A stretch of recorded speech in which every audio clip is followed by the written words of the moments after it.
हमने संसार में जिनको अपना आश्रय मानकर जीवन साथी के रूप में वर्ण किया और जीवन समर्पित कर दिया, उन्होंने ही जब हमें ठुकरा दिया और जीवन की मझधार में बिल्कुल अकेला छोड़ दिया, इतना सब होने पर भी उनके प्रति अति मोह आसक्ति खत्म होकर सिर्फ और सिर्फ श्री जी के चरणों में कैसे लगे? एक बार मार्कंडेय जी के आश्रम के पास सुरथ नाम का एक वैश्य और एक राजा दोनों आपस में मिले। तो राजा से पूछा, आप जंगल में यहां कैसे? कहा, मेरा राज्य छिन गया है, पर मैं वही राज सिंहासन, वही राजमहल, वही रानियां, ये हमारा चिंतन नहीं जा रहा है। मुझे राज्य मिले इस बात के लिए तो मैं दुखी नहीं, पर मैं अपने परिवार को नहीं छोड़ सकता। और रोने लगा। फिर पूछा, आप क्यों इधर जंगल में? तो उनका, मेरे बेटे ने मुझे पीट के निकाल दिया, सारी संपत्ति छीन ली, पर मेरा मन उसी के लिए तड़प रहा है। वो भले मुझे पीटे, पर मैं अपने बेटे, बहू, परिवार को नहीं छोड़ सकता। बोले, तो बड़ी विचित्र हम दोनों की दशा है कि वो हमें छोड़ रहे हैं, हमें ठुकरा रहे हैं, और हम उनके लिए रो रहे हैं, ये क्या है? तो राजा ने कहा, पास में मार्कंडेय जी का आश्रम है, हम लोग उन महापुरुष के पास चलते हैं और अपना निवेदन करते हैं। तो जाके प्रणाम किया और अपनी बात दोनों ने रखी। तो मार्कंडेय जी ने कहा, ये भगवती माया का प्रभाव है।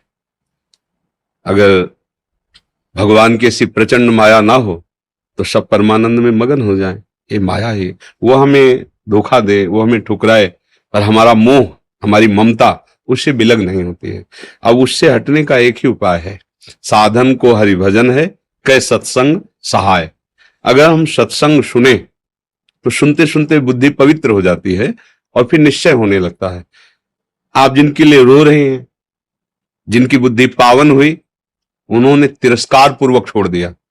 रत्नावती जी, भक्तमाल में चरित्र है, पढ़ लीजिए। रत्नावती जी पूरे रानी के जैसे सुख होते हैं वैसे ही रानी थी, वैसे ही सुख में मगन थी, कोई हरि भक्ति, कोई भजन, कुछ नहीं।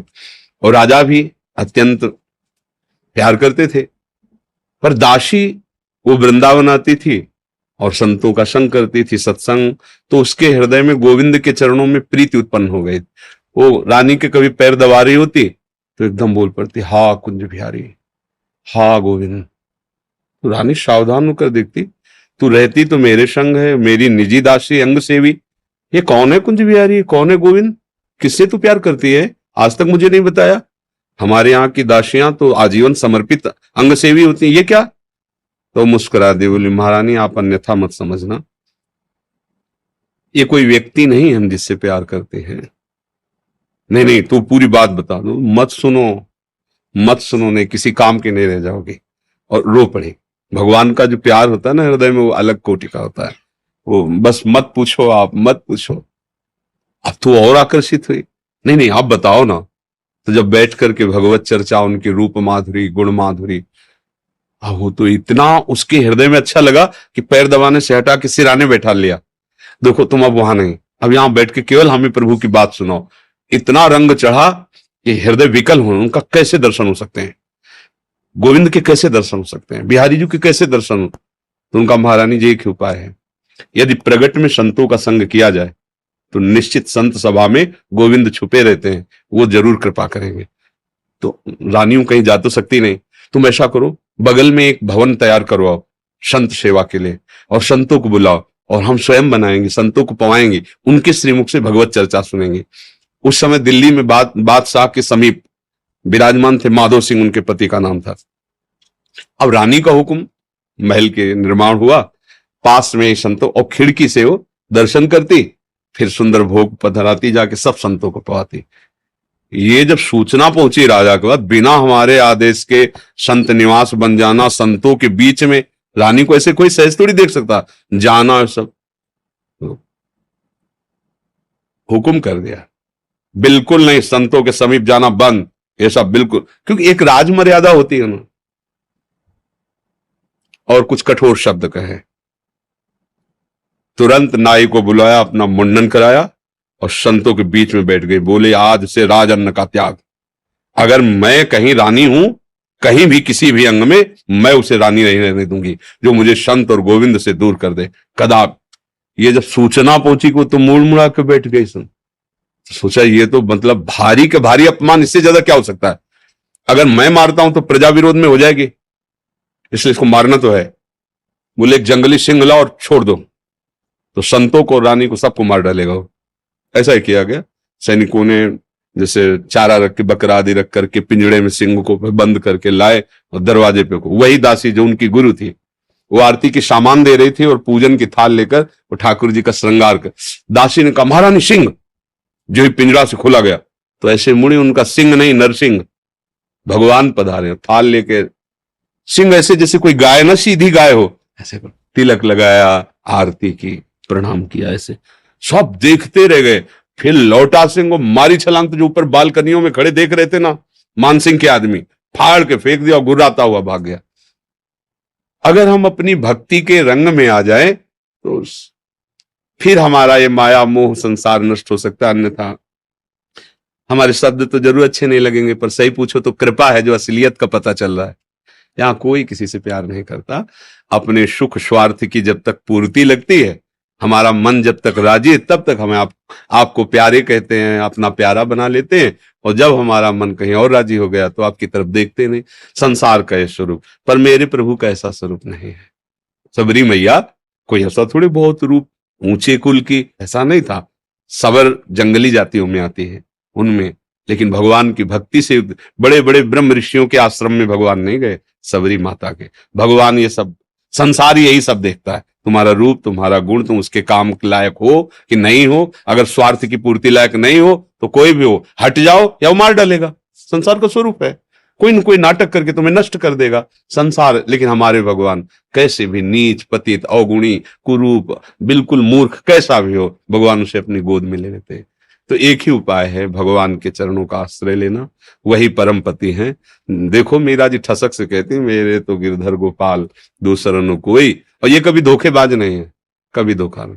हम सही कहते हैं। अगर हमें जैसे बचपन से लगे रहे ना, हमें बात समझ में नहीं आती ना, तो हमें जरूर माइक से कहते हैं कि भाई देखो, भक्ति करना ठीक है, पुण्य है, मंगल है, लेकिन हम अपनी छाती की बात कहते हैं। अभी तक कमी हमारी और कृपा उनकी डुबो रही है। बस अगर कहीं कमी है तो हमारी कमी है, उनकी तरफ से कृपा ही कृपा, दुलार ही दुलार है। ये सच्ची मान लो। अगर कोई प्यार करने वाला है तो प्रभु है। आप कहोगे दिखाई नहीं देते हैं, आपने अपने को देखा है क्या? अगर प्रभु से देखने पर ही प्यार करते हो तो आप अपने से प्यार करते हो ना। देखो ना, आप अपने से प्यार, आपने अपने को देखा है क्या? आप तो शरीर को देख रहे हैं, बिना देखे भी आप अपने को बहुत प्यार करते हैं। आप अपने आप को बहुत प्यार करते हैं। अगर ये पता चल जाए कि हाँ कैंसर हो रहा है और आपको क्षति पहुंच जाएगी तो आप यहां से कटवा देंगे। अपने आप से ज्यादा प्यार आप किसी को नहीं करते, टांग कटवा देंगे आप। अगर ऐसा लग जाए कि अपने को बहुत अशांति, जीना मुश्किल है, आप क्या करेंगे, कैसे मुंह दिखाएंगे, तो आप जहर खा लेंगे, फांसी पे चढ़ जाएंगे। मतलब समझिए, पर आपने अपने को देखा नहीं, जाना नहीं, फिर भी आप बहुत प्यार करते हैं। जो कुछ भी प्यार करते हैं अपने लिए करते हैं। अपने आप से बढ़कर आप किसी से प्यार नहीं करते, पर आपने अपने आप को नहीं जाना, तो फिर तुम उन्हीं के अंश हो। जब तुम अपने को नहीं जान पाए तो जैसे अनजाने में आप अपने से प्यार करते हो, ऐसे ही शुरू कर दो प्यार प्रभु से, और उनके तुम हो, वो सामने आ जाएंगे पक्का। ऐसा नहीं है तो अब विमान से उतरते हैं, ऐसे दोस्त की तरह मिलते हैं भगवान। पर बस यही है कि जैसे आप कहो कि हम राष्ट्रपति से हाथ मिला के आ रहे, प्रधानमंत्री से हाथ मिला, ऐसे हम अधिकार पुष्ट करें और चाहत हमारी प्रबल हो तो हमें भगवान मिल जाएंगे। वहां तो किसी की सिफारिश की जरूरत नहीं, खुद हमारे हृदय की बात सुन रहे। एकमात्र भगवान के चरणों से ही हमें शांति मिलेगी, वही हमारे हैं। दूसरा तो सब छल हो रहा है, माया का पर्दा पहन करके हमारे साथ छल किया जा रहा है, हमारे समय को नष्ट किया जा रहा है। सत्य बात है, न स्त्री है न पुरुष है, हम भगवान के अंश हैं और उनका भजन करके उन्हीं को प्राप्त हो जाए, यही हमारे जीवन का लक्ष्य है। हम तो बड़ी कृपा मानते हैं, जब प्रतिकूलता मिलती, कोई अपना नहीं होता ना, तब कृपा समझ में आती है कि बहुत कृपा है। नहीं तो इस मोह जाल में फंसकर पूरी जिंदगी बर्बाद हो जाती है। अब सावधान हो जाओ, अब निकल जाओ। पर इधर का रास्ता चलना थोड़ा कठिन है, इसलिए कुछ भी हो जाए फिर इधर नया चुन लेते हैं, नया मित्र चुन लेते हैं, नया घर चुन लेते हैं, नया वर चुन लेते हैं। बस इधर ही वो खोज शुरू की है ना अनंत जन्मों से। वो ये नहीं समझ पा रहा कि अंदर बैठा है, कह रहा लौट आओ, हमसे मिल लो। पर हम लोग बाहरी खोज कर रहे हैं और वो अंदर ही बैठा है। घर के अंदर प्रीतम बैठा हमारा इंतजार कर रहा है, हम दरवाजे के बाहर भटक रहे हैं, उसको खोज उसी को रहे हैं। जो सुख है, जो शांति है, जो आनंद है, वो प्रभु ही है, उन्हीं के लिए हम खोज रहे हैं। पर उनको ना मानकर, ना जानकर, अन्य रूप अन्य भावों में, इसीलिए हमें शांति नहीं मिल रही। मुझे लगता है नाम जप करो, सत्संग सुनो, और प्रभु को अपना मानो, फिर वो जैसे जीवन निर्वाह करवाएं उनके ऊपर छोड़ दो। वो चाहेंगे पति रूप में मिल जाएंगे, मित्र रूप में मिल जाएंगे, वो जो चाहे जैसे चाहे, पर अपना जीवन का भार उनको दे दे। ये संसार कपटी और छलिया है, यहाँ कपट और छल ही मिलता है। प्रेम तो कोई भगवत कृपा पात्र जनों को ही समझ में आता है। ये तो कहाँ प्रेम। अच्छा, वो कौन सा मैरिज कहते हैं, लव मैरिज, तो मैंने प्रेम का विवाह, इससे बढ़िया और क्या बात होगी भाई। पहले तो गांव में था कि वर दूल्हा को नहीं दे, मतलब वर दुल्हन को नहीं देखा, दुल्हन दूल्हा को नहीं देखा। ऐसा नहीं था कि वो लड़की लड़का देख के बाद के ब्याह होता हो, ऐसा पहले नहीं था। गांव में तो माता पिता तय कर लेते थे, हो जाता। मतलब प्रेम का मतलब आपने चयन किया दोनों ने मिलकर, ये तो बढ़िया बात है ना। अब आपका मन मुटाव तो होना ही नहीं चाहिए, क्योंकि दोनों ने प्रेम विवाह किया और दोनों ने चयन किया, और 1 साल बाद तलाक हो जाता है। भाई कैसा प्रेम विवाह। वहां तो न वर को देखा था, न दुल्हन को देखा था, माता पिता की मर्यादा में आकर ब्याह किया और परिवार सुसज्जित मंगलमय आजीवन निर्वाह करते हुए पूरे घर की सेवा, परिवार की सेवा, पति की अधीनता, पति पत्नी को ही अपना सर्वस्व मानते हुए ऐसे ही भाव से आज हमारा क्या वातावरण हो रहा है।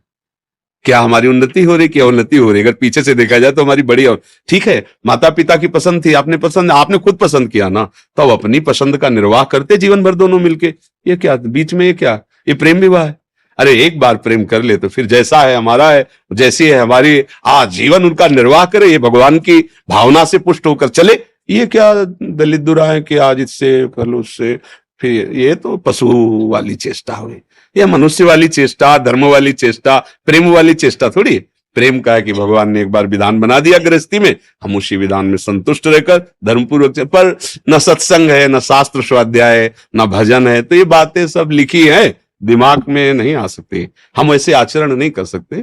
तो भगवान की कृपा से यदि आपको सत्संग समझ में आ जाए तो भगवान का आश्रय लो, वही मंगल करता है।